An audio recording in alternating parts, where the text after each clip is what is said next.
Olá, o Saúde Ativa está no ar, trazendo para você informações sobre saúde e qualidade de vida. No programa de hoje recebemos a mastologista doutora Paula Saab e vamos falar sobre reconstrução mamária. Também teremos uma dica de saúde. Fiquem conosco. Doutora Paula, seja bem-vinda ao Saúde Ativa. Obrigada, Dai. É um prazer estar aqui com vocês de novo. Agradeço a oportunidade de estar compartilhando aqui um tema que eu gosto tanto, que faz parte do meu dia a dia, com pessoas que a gente pode, de repente, fazer alguma diferença positiva, né? Com certeza. E quando a gente fala da reconstrução mamária, doutora, a gente associa muito ao câncer, né? Onde, na maioria dos casos, as mulheres precisam fazer a remoção da mama. Só seria isso? Existem outros fatores também que levam a mulher a precisar da reconstrução mamária? Existe uma entidade que é muito comum na nossa população e que eu acho que a gente acaba subestimando essas pacientes por questões genéticas, né, até fatores ambientais. É muito comum aqui, principalmente no Nordeste, mulheres com hipertrofias mamárias severas, aquelas mamas extremamente volumosas, a paciente tem uma dificuldade funcional, ela sente dor, e isso realmente tem impacto na qualidade de vida.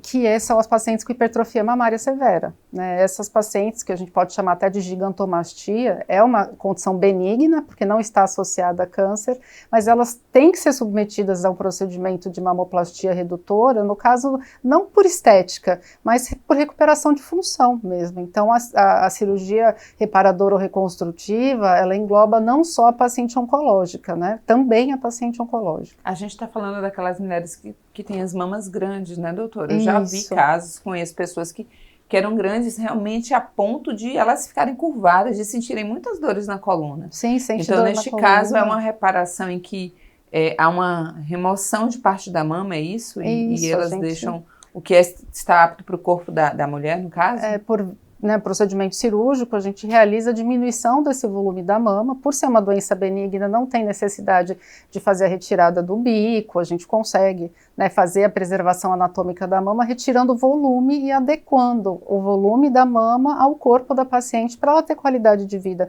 Então, a gente considerar que a redução de mama, nesses casos, é uma cirurgia estética, é equivocado, é uma cirurgia reparadora, é uma cirurgia reconstrutiva, no sentido de que a gente está recuperando a qualidade de vida dessa paciente. A gente fala também, eu já ouvi falar e queria que a senhora explicasse sobre essa reconstrução mamária imediata, o que seria ela, né? Seria para os casos das pessoas que têm câncer? Explica para a gente. A cirurgia mamária, ela sai lá de 1870, daquelas cirurgias ultra-radicais, onde a gente tirava pele, tirava músculo, tirava todos os gânglios da axila, e a gente vem caminhando para fazer cirurgias cada vez menos invasivas, e técnicas para remodelação da mama, no caso da gente não precisar fazer a retirada da mama toda. Sim. Mas ainda existem aquelas pacientes que precisam fazer a mastectomia. Existia um conceito mais antigo, onde as pacientes que tinham que ser submetidas à mastectomia, a retirada toda da mama, elas não poderiam ser reconstruídas no mesmo momento. Sim. Porque não tinha informação em relação a se a doença ia voltar no lugar ou não, como é que ia ser.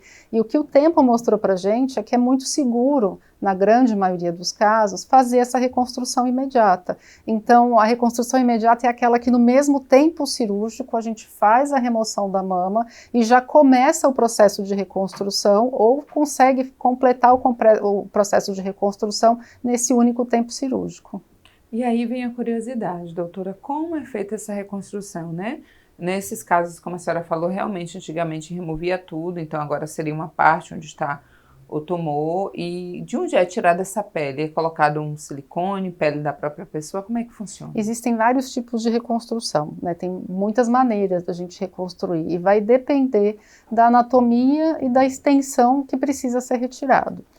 Hoje o que a gente tenta sempre, quando possível, é fazer a reconstrução com prótese, porque é uma reconstrução mais simples, é uma reconstrução mais rápida, mas em pacientes que a gente tem que tirar um grande volume de pele, porque eventualmente tem pele acometida, a gente não vai ter continente para colocar esse conteúdo que seria a prótese de silicone. Então, nessas pacientes, a gente pode, nesse primeiro momento, por exemplo, fazer a retirada da mama e colocar uma prótese expansora, que é como se fosse uma prótese de silicone que vem murcha, né? Ela vem sem conteúdo, e a gente coloca embaixo do músculo e ela tem uma válvula. Essa válvula pode estar nela ou pode não estar. Geralmente eu gosto de trabalhar com uma que a gente coloca aqui na parte superior do abdômen. E conforme ela vai cicatrizando, a gente vai enchendo com soro fisiológico. É mesmo, E ela, doutora? de tempo em tempo, né, uma vez por semana, a gente coloca 100 ml, em 4 semanas ela tem 400, e aí vai depender do volume que ela quer, do volume contralateral. A gente estica a pele que ficou, e quando tiver tudo pronto, a gente aí sim substitui pela prótese de silicone, porque a gente formou um volume. E nesse momento, Engraçado. geralmente, a gente trabalha outra mama também, para ela ficar simétrica, pode ser com silicone ou não. E o resultado estético é muito, muito favorável, as pacientes ficam felizes, ficam com sua autoestima restabelecida. Agora, existem outras técnicas que não envolvem a utilização do silicone, né? A gente pode utilizar a gordura, o músculo e a pele da barriga, a gente pode usar a gordura, a pele e o músculo das costas, né? Que a gente roda para cima ou roda para a parte central. Então, é muito difícil a gente não conseguir fazer algum tipo de reconstrução hoje em dia em lugares que fornecem acesso para que a gente faça isso, né? Doutora, imediato ou não, a reconstrução mamária ela seria indicada para todas as mulheres que passam por esse procedimento e precisam fazer remoção de parte da mama toda. Mas há contraindicações, por exemplo, casos ou idades que não poderiam ser feitas? Eu acho que o principal fator é o desejo da paciente. Eu já tive pacientes jovens que não quiseram reconstruir. É mesmo, doutora? Não quero, não quero, não quero.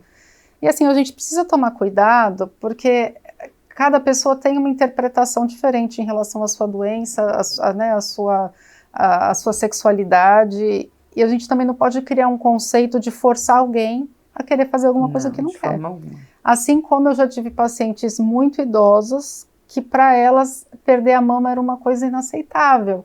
Assim, quem sou eu para julgar a dor que ela vai sentir independente da idade de ficar sem a mama?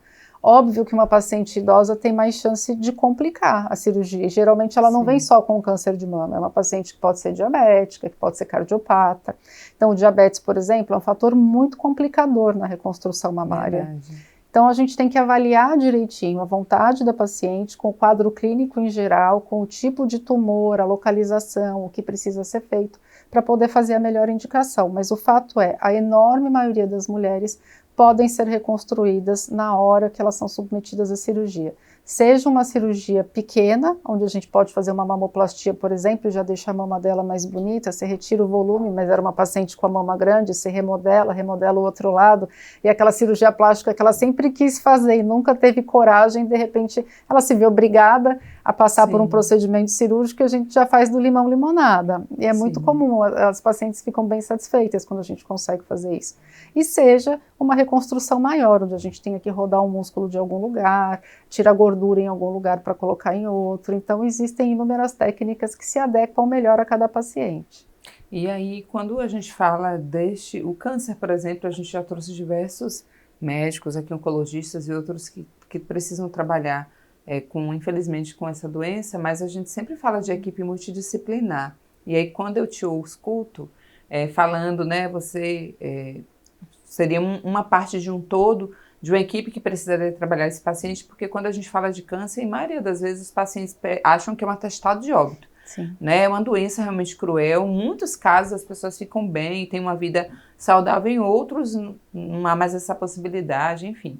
Mas neste caso também eu avalio que seja uma equipe multidisciplinar. O psicológico da pessoa está muito pesado, né, bem complicado, ela precisaria dessa ajuda. Então funciona assim também, né, doutora? Funciona, não tem como a gente tratar câncer sozinho, não tem como a gente planejar uma cirurgia sozinha. Hoje mesmo eu estava conversando com uma paciente sobre o planejamento da cirurgia dela, e a decisão de que cirurgia fazer foi tomada entre mim e o oncologista dela, considerando, né, a biologia tumoral, considerando a evolução da doença, considerando a imagem antes, ela fez quimioterapia antes de operar, de antes e de depois.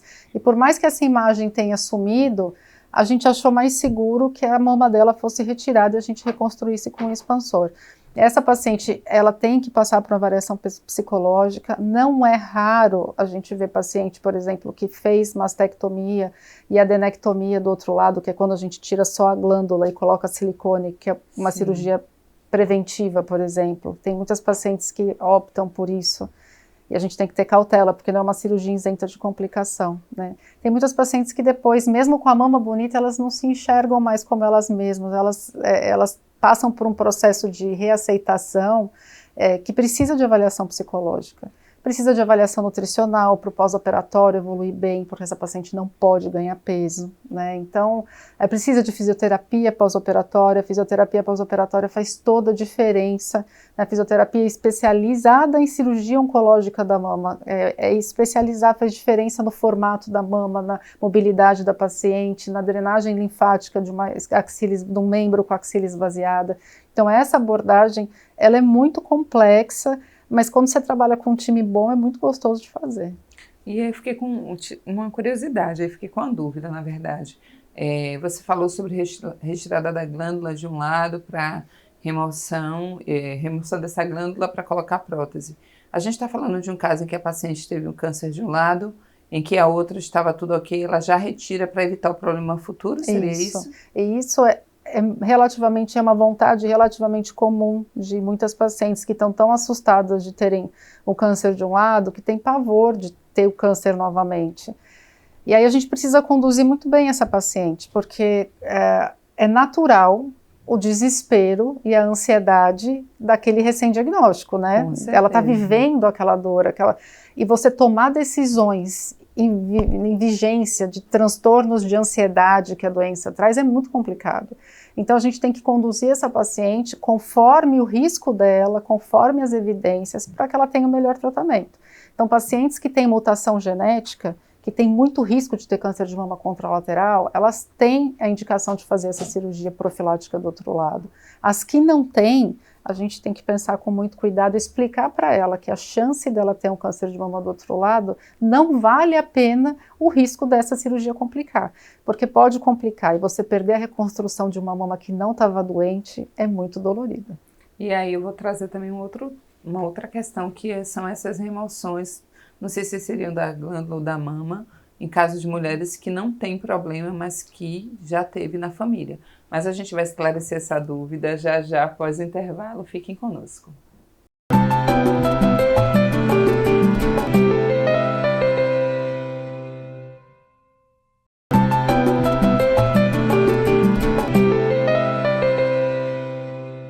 Estamos de volta com Saúde Ativa. Hoje a nossa entrevistada é a mastologista doutora Paula Saab. Estamos falando sobre reconstrução mamária.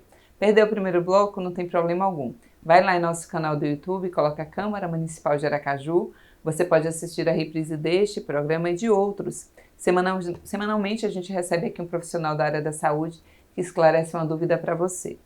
Doutora, eu encerrei o primeiro bloco falando para as pessoas, nesses casos em que, inclusive artistas famosos, removeram a mama, porque alguém na família ou várias pessoas na família já tiveram problemas de câncer, tanto de mama quanto de outros, e elas já estão aí se precavendo. Eu, como leiga, não sei se a remoção é dessas glândulas ou seria da mama inteira. Isso é aconselhável, pode se tornar um problema. O que é feito nestes casos? Quem tornou famoso esse procedimento foi a Angelina Jolie, né? Tanto que ela foi até capa da Times, porque ela transformou esse movimento do câncer de mama com mutação genética em alguma coisa muito palpável para pessoas comuns que não tinham nem nunca ouvido falar sobre isso. O caso dela, assim como algumas mulheres, está relacionado a uma mutação genética familiar, ou seja, existem alguns genes que são passados de geração para geração que aumentam em 60% a 80% a chance de uma mulher ter câncer de mama. Existem vários genes para vários cânceres, mas no caso da mama, os mais famosos são BRCA1, BRCA2 e principalmente no sul do Brasil, TP53, a síndrome de Li-Fraumeni é bem comum por lá, que está associado ao maior risco. Então essas pacientes que carregam um risco muito grande de ter câncer de mama, nós estamos autorizados a fazer essa cirurgia que a gente chama de cirurgia profilática.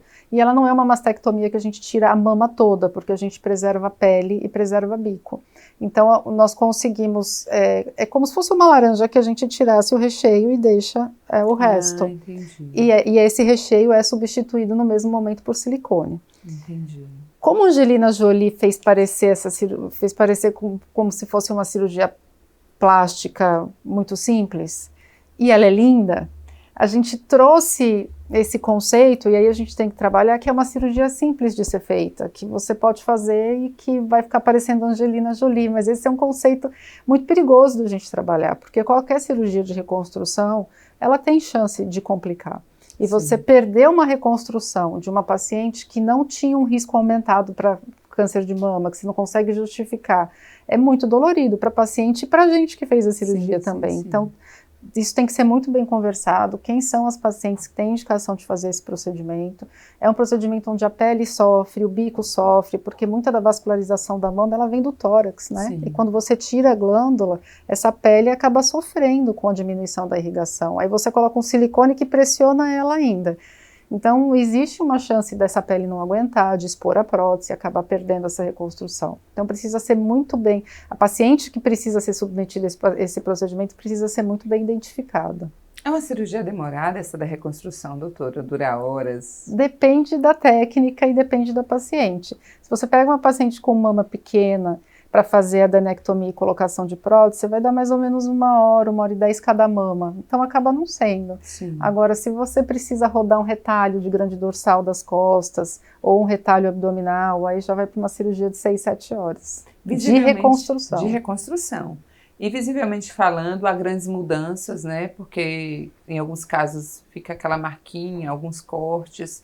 No caso, eu não sei hoje como está a tecnologia, mas mulheres que querem colocar apenas silicone, elas não têm nenhum problema de saúde. Algumas já me mostraram que geralmente é um cortezinho aqui na parte, né, inferior.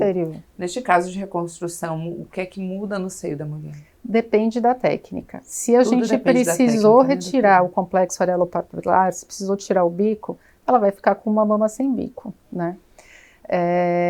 Com uma cicatriz que geralmente acaba sendo na parte central da mama. Se é uma paciente que a gente não precisou tirar a pele e bico com a mama pequena, ela fica com a mesma cicatriz de quem colocou o silicone. Sim. Então vai depender da extensão do tumor, da indicação do tratamento. Tem pacientes até hoje que fizeram mastectomia, que tem a cicatriz da mastectomia com a mama reconstruída e não quiseram reconstruir o complexo areopapilar. Existem tatuagens que dão para ser feitas. Isso que eu ia te perguntar. Hoje eu já ouvi falar muito nessas tatuagens, que se assemelham muito, né? Muito. Tem algumas técnicas 3D que você olhando dá até a impressão que você tem a projeção da papila. Porque a reconstrução da papila é o mais difícil. Acredite se quiser, porque é o volume. Isso mesmo. A gente pode usar até alguns retalhos locais, mas com o tempo geralmente esse retalho vai baixando e a gente não consegue fazer essa preservação do volume da papila. Mas essas tatuagens, em geral, elas têm um resultado muito bom, mas muitas pacientes que têm condição de fazer acabam se acostumando e não fazendo. É uma cirurgia que a gente encontra só pelo meio particular, pelo SUS também, essa possibilidade? Como é que funciona? Existe uma lei, né, a lei da reconstrução mamária, existe a lei da reconstrução mamária imediata, que garante o direito da paciente ser reconstruída na hora que ela é submetida. Existem estados onde isso funciona muito bem. Aqui eu vejo que em Sergipe é um processo que está caminhando, né? A gente não vejo que todos os serviços conseguem oferecer isso para as pacientes, mas eu entendo que já é uma coisa que acontece em alguns lugares e a tendência é que se concretize da paciente conseguir ser reconstruída no momento que ela é submetida à mastectomia. É, bem interessante. Eu acho que é bom a gente deixar tudo isso esclarecido para as mulheres que passam, que é uma doença muito complicada e mexe com a autoestima da mulher, né? A gente, principalmente os seios, assim, e deve ser um impacto muito grande saber que há essa possibilidade para as pessoas que não têm condições de pagar de forma particular, que elas também podem ser atendidas.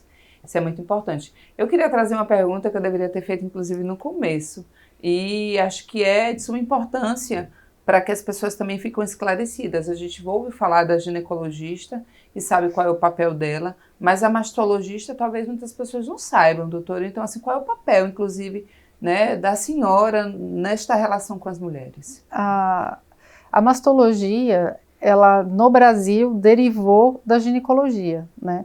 Com o passar do tempo, o aumento da incidência de não só de câncer de mama, mas de várias doenças mamárias, o aumento da tecnologia, a melhora dos métodos de imagem, surgiu a especialidade especializada no tratamento da mama. Então, hoje o ginecologista ele tem uma formação geral dentro da saúde da mulher, mas a mastologia assumiu o protagonismo no que tange a temática da mama, em todos os sentidos, seja doenças benignas, seja dentro do câncer de mama. E dentro do câncer de mama, tomou proporções muito maiores, porque hoje a gente tem inúmeras medicações para tratar câncer de mama, a gente tem técnicas de radioterapia específicas, que aí você tem um oncologista, um radioterapeuta, e inúmeras técnicas de cirurgia, né, porque a cirurgia da mama também antes era mastectomia, esvaziamento axilar para todo mundo, hoje não é mais assim. Então, se tornou muito específico. Então, o papel do mastologista é ajudar a mulher a prevenir, né, orientando, avaliando a mamografia anual dentro da rotina para pacientes acima de 40 anos, avaliar qualquer alteração mamária, independente da idade, e conduzir o processo do tratamento do câncer de mama ou qualquer doença benigna da mama. Eu já ia pedir exatamente isso para esclarecer quando é que a gente deve visitar, né? Porque há essa dúvida ainda. A ginecologista, a gente sabe que menstruou, as meninas precisam fazer visita, mas é bom esclarecer que a doutora está falando que a mastologista é a partir dos 40, mas se identificou qualquer problema, visita antes. E o exame é realizado para detecção de qualquer doença, né, doutora? Isso, da mama, né? A gente trabalha no Brasil com dois protocolos diferentes, isso confunde muito as mulheres. A gente tem orientação do Ministério da Saúde, que fala que é para fazer mamografia dos 50 aos 69 anos a cada 2 anos. E a gente tem o protocolo da Sociedade Brasileira de Mastologia, que fala que é para fazer anualmente a partir dos 40. Por que que existe essa diferença? No Brasil, assim como outros países de terceiro mundo, a gente tem mulheres mais jovens com câncer de mama. Então, a incidência muda um pouco, né? Nos outros países, como os Estados Unidos, você pega a incidência maior em mulheres na pós-menopausa. Aqui também mas a proporção de mulheres jovens é muito grande. 1/3 das mulheres que têm câncer de mama no Brasil estão na pré-menopausa. Então, a gente quer trazer para baixo esse rastreamento e começar aos 40. Qual que é a justificativa do Ministério, uma delas, né, do Ministério da Saúde? É que a mamografia para paciente jovem, ela tem pouca sensibilidade, porque as pacientes jovens têm mamas densas, e isso é fato, é verdade. Mas a gente pode associar para essas pacientes com mamas densas ultrassom, e juntar mamografia e ultrassom e oferecer um rastreamento seguro para as nossas mulheres mais jovens também, ou aquelas com mama densa. Então, eu acho que a partir dos 50 a cada 2 anos, ela não é adequado para as características epidemiológicas do câncer de mama no Brasil. Entendi. Doutora, a gente vai agora dar uma dica de saúde para quem nos assiste, principalmente mamães e papais que têm aquele medo de criança engasgar. Se elas se engasgarem, o que é que deve ser feito? Então assista a essa dica do Dr. Drauzio Varela. Você sabe o que fazer se o seu filho ou alguma criança pequena enfiar uma moeda na boca? Faça assim. Coloque a criança de barriga para baixo em seu braço, de modo que a cabeça fique mais baixa. Segure o queixo com a mão do braço em que ele está apoiado. E com a outra mão, faça 5 compressões firmes entre as escápulas, aqui atrás da criança.